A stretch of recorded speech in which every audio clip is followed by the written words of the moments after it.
Vamos conversar um pouquinho sobre esse momento, doutora. Realmente, se nós pensássemos aí algum tempo atrás, eu digo, não os profissionais da saúde como o senhor, mas as pessoas do dia a dia, as pessoas em geral, elas jamais imaginariam um momento desses em 2020. Né?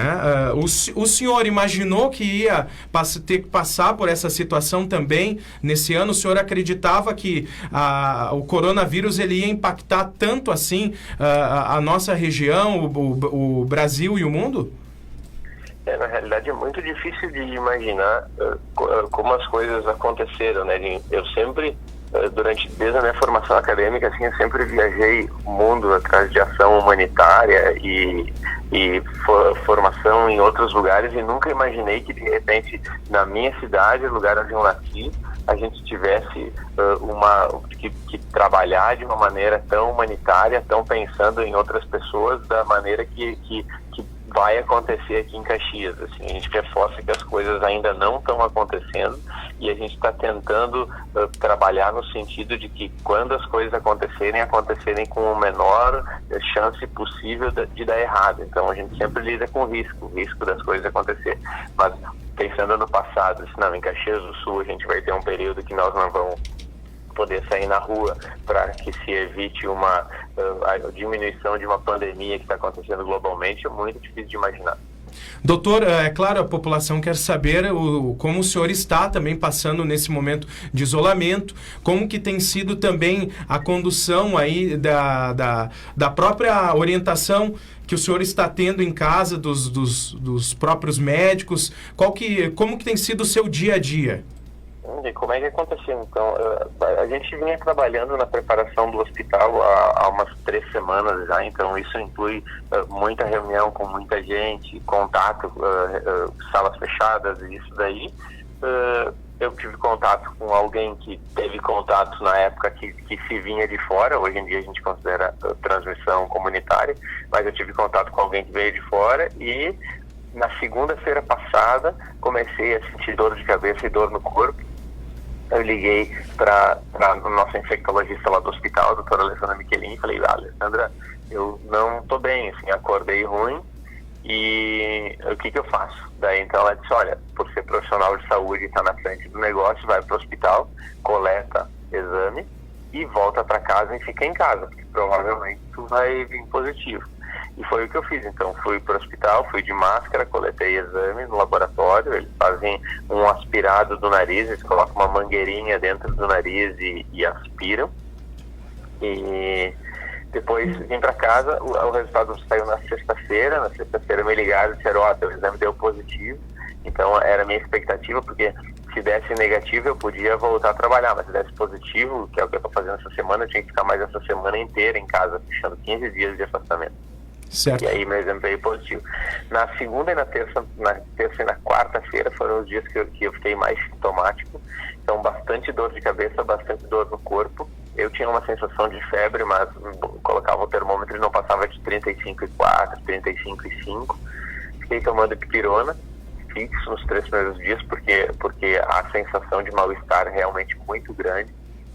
E na quarta-feira da noite eu senti que eu tinha parado de sentir o cheiro no nariz e uma ardência muito grande. Quando eu puxava o ar devagar, rápido assim, ardia muito o nariz, como se tivesse queimado o nariz por dentro.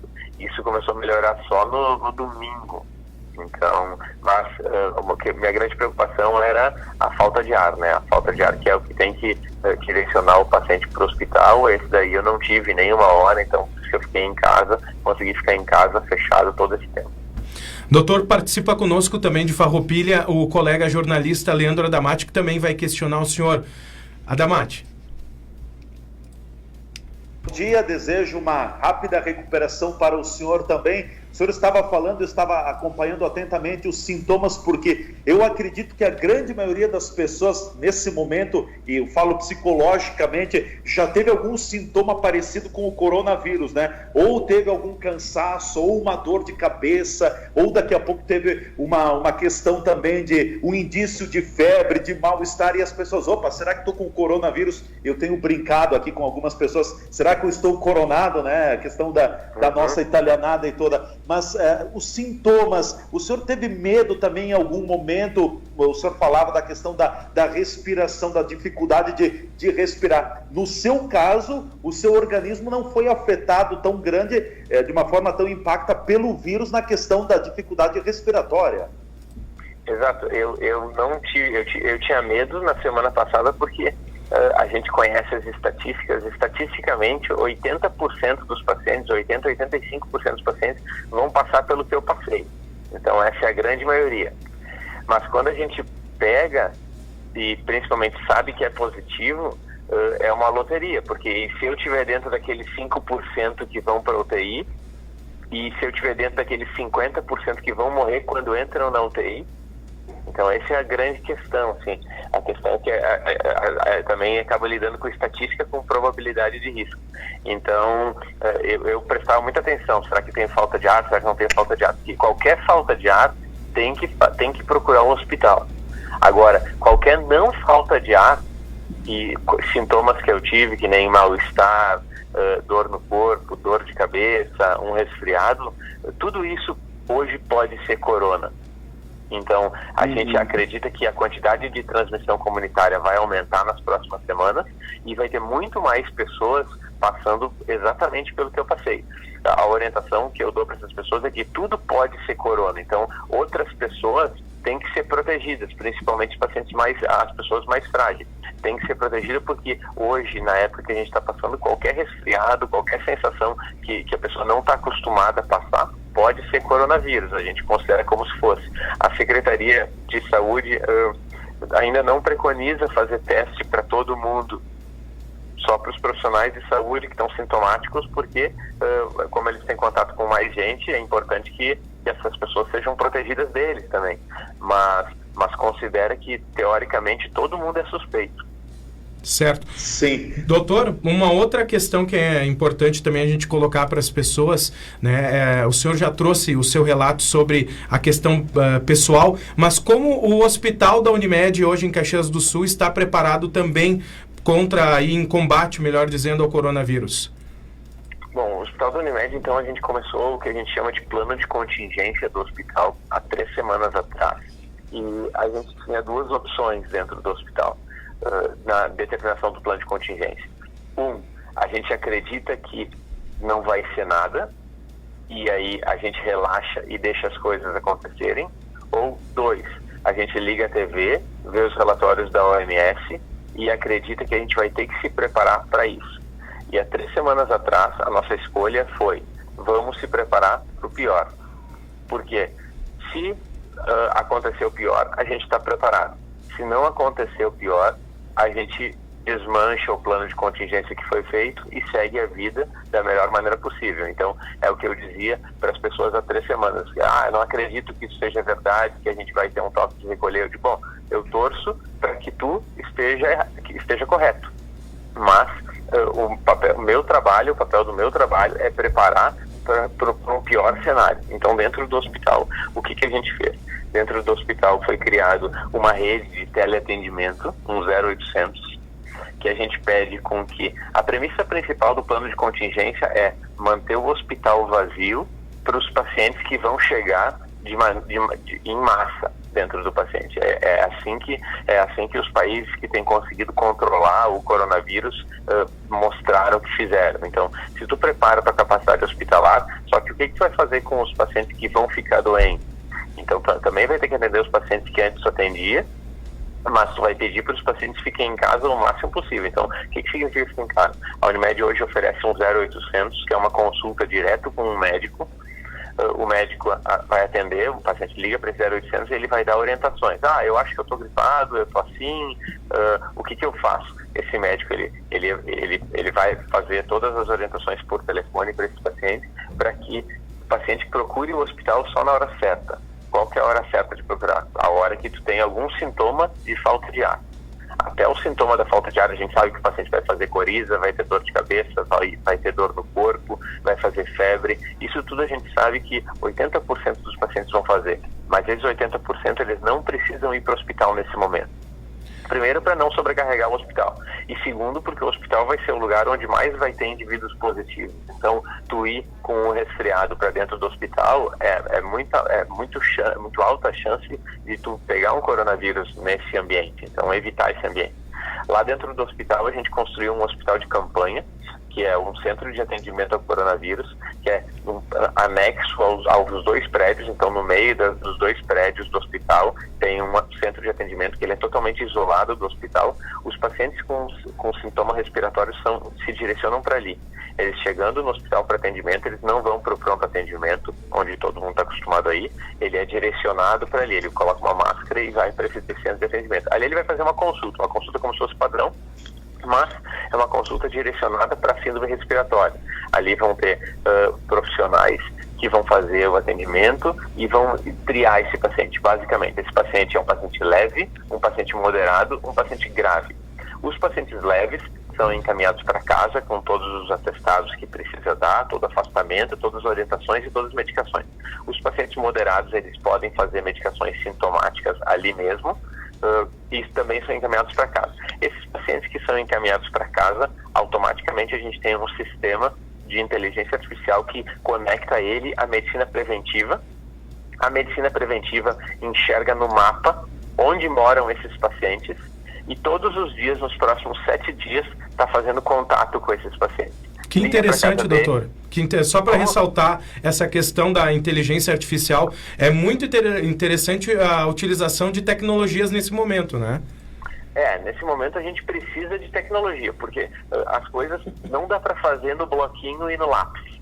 O que a gente percebe que quando a gente precisa fazer notificação, acompanhamento, aí o WhatsApp, bloquinho e lápis não serve. A gente precisa de sistemas robustos de BI, que a gente chama de Business Intelligence, e que tu consegue fazer o rastreamento da população. É isso que a Unimed Preventiva tem feito.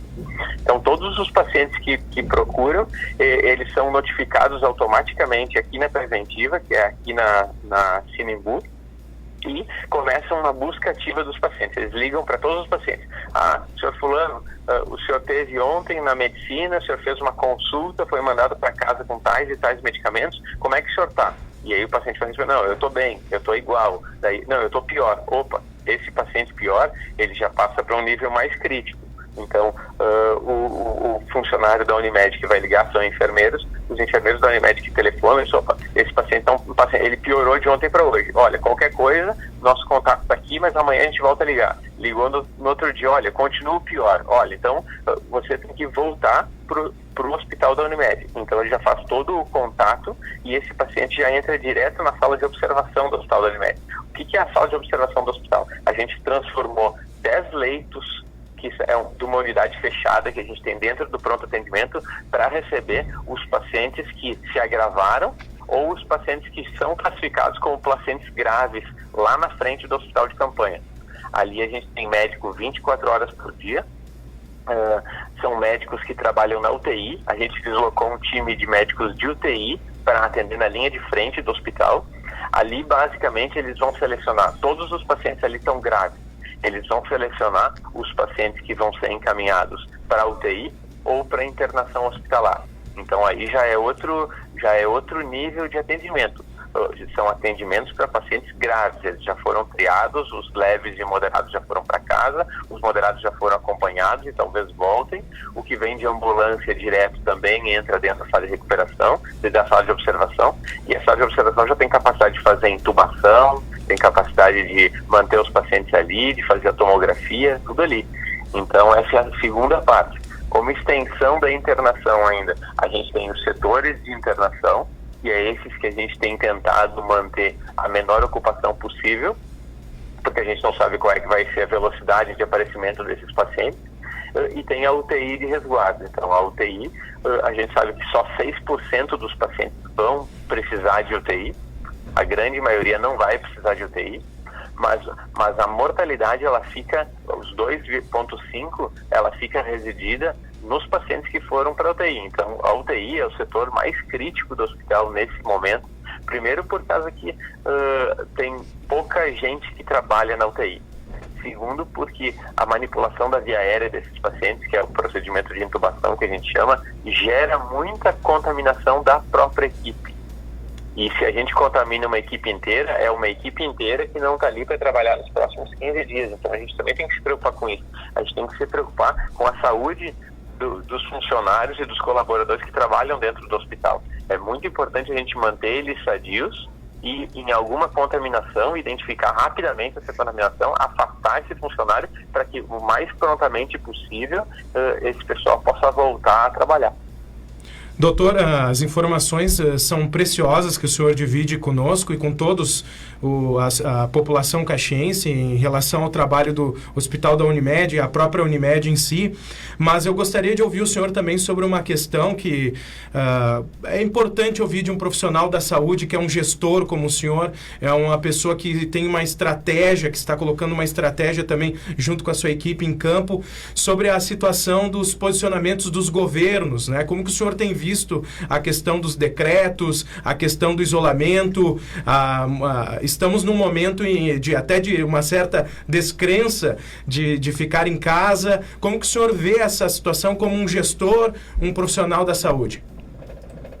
Como é que funciona a questão do isolamento? O isolamento, da maneira que está sendo feito, o isolamento generalizado, ele está sendo muito bom para que os serviços de saúde possam se equalizar, porque também não faz sentido eu falar para vocês que o Hospital da Unimed está muito preparado para um esquema de guerra, só que a cidade inteira não está. Então, por quê? Porque talvez tome decisões de maneira mais lenta, talvez não tenha tanto capital para investir, porque isso significa investimento. Então a gente precisa, num sistema em que a sociedade inteira tem risco de ficar doente, a gente precisa que todos os sistemas estejam treinados e preparados. Então esse isolamento realmente está fazendo com que as pessoas fiquem menos doentes. A gente já não tem mais dúvida em relação a isso. Os números hoje dentro do hospital, e se vocês olharem os números de todos os hospitais de Caxias, vocês vão ver que Caxias do Sul está sendo relativamente preservada de números crescentes de coronavírus. E isso é graças ao isolamento. Então, o quanto tempo a sociedade vai conseguir ficar isolada é muito difícil de prever. O que eu posso dizer como gestor de saúde? O tempo que a gente tiver de curva baixa, que é o que está acontecendo nesse momento, a gente tem poucos pacientes internados, o tempo que a gente tiver de curva baixa é o tempo também que um sistema de saúde consegue se organizar.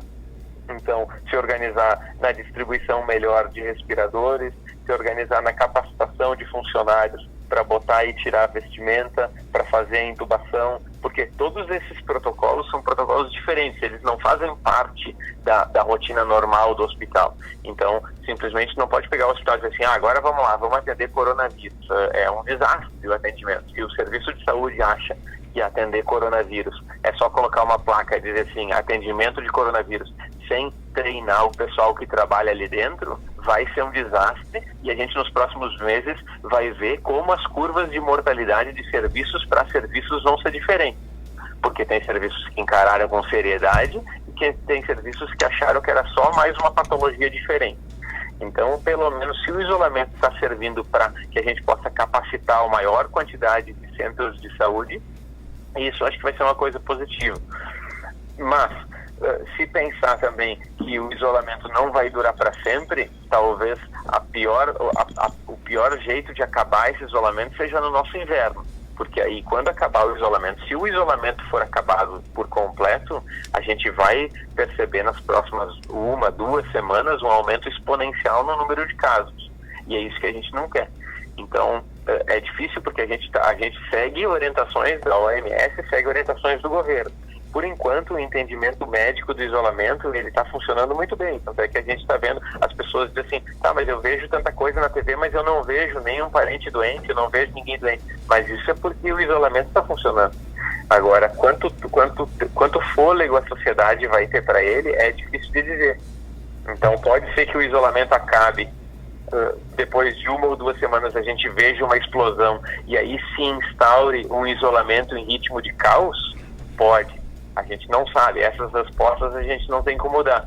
O que a gente sabe, olhando os números, é que dificilmente a gente vai passar ileso por isso. Mas enquanto a gente tiver o sistema de saúde com capacidade de absorver o número de casos, é o que a gente quer. O isolamento parece proporcionar isso, parece proporcionar tempo para as instituições de saúde que se preparem e aí atendam os seus doentes na quantidade que podem atender.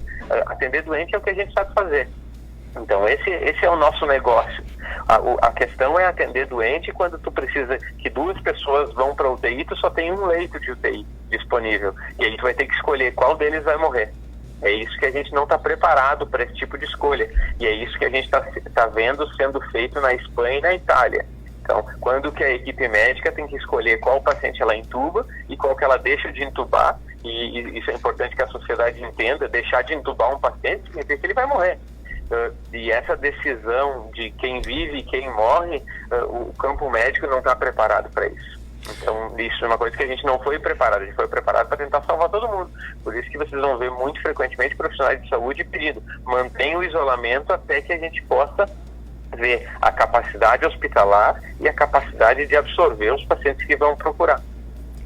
Leandro Adamati, mais algum questionamento para o Dr. Vinícius Laim?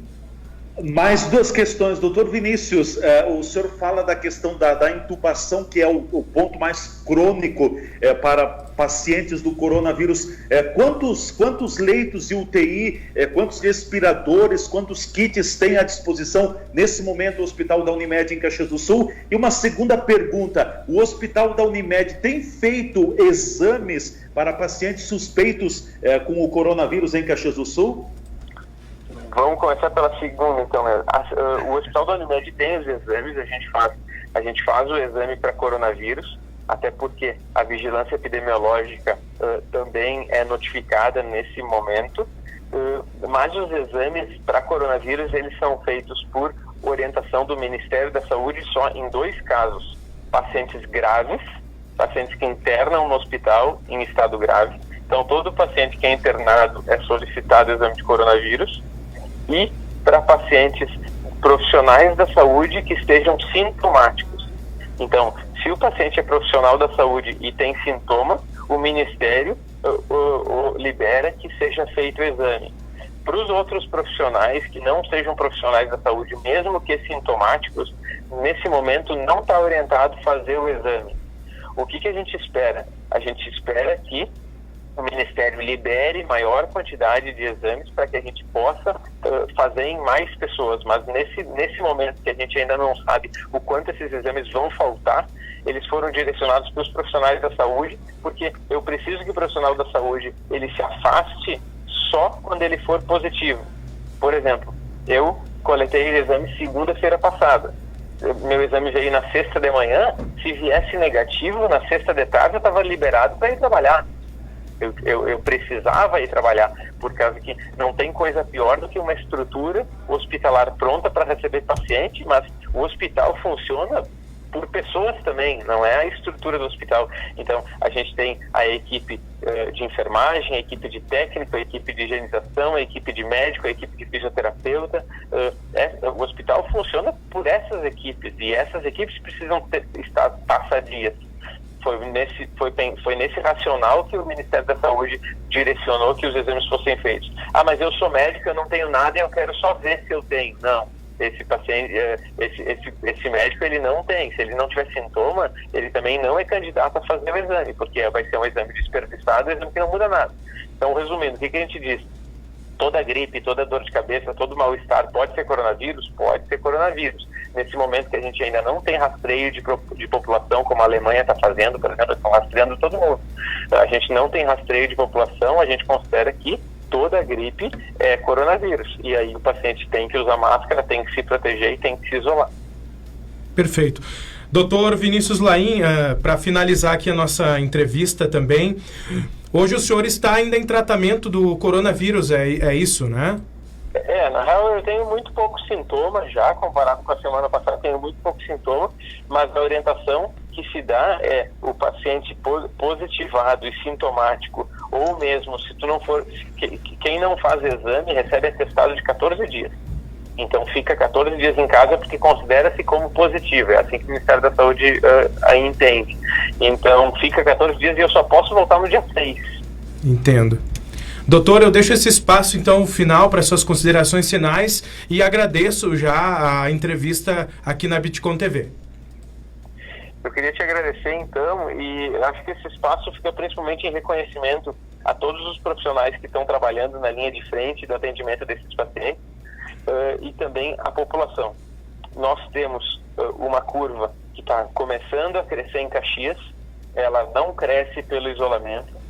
A gente não sabe como que o isolamento vai se comportar nos próximos dias ou nas próximas semanas em Caxias do Sul, mas provavelmente quando se relaxar o isolamento a gente vai ter um aumento de número de casos, e nesse aumento de número de casos que a população entenda que a maior chance do paciente pegar coronavírus e morrer de coronavírus é se ele tiver mais de 60 anos e tiver doenças associadas. Então, protejam seus idosos, tentem deixar eles isolados, não exponham ele ao coronavírus, porque depois que tu pega, o vírus ele se espalha de uma maneira extremamente rápida. A gente sabe que 80% dos pacientes vão pegar, que é a minha evolução, vão pegar e vão sair bem da infecção. Mas esses pacientes que pegam e saem bem, a grande maioria são pacientes jovens.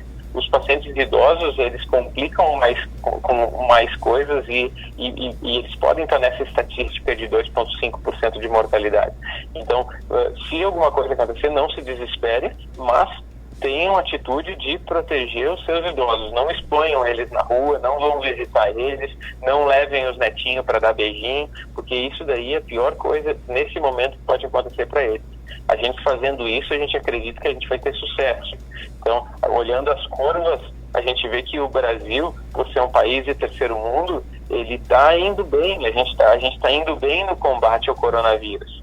Então, ainda não é terra arrasada, mas isso às custas de um comprometimento social bem importante, que a gente realmente vê as ruas vazias e as pessoas não se expondo. Não sei como é que vai ser daqui umas 2 ou 3 semanas, mas se acontecer pelo pior, pelo menos protejam aquele grupo de risco que está mais submetido à falha dos tratamentos. Tá certo. Dr. Vinícius Laim, cirurgião vascular, diretor técnico do Hospital da Unimed em Caxias do Sul. Obrigado mais uma vez pela sua presença. Muito obrigado. Tchau, tchau.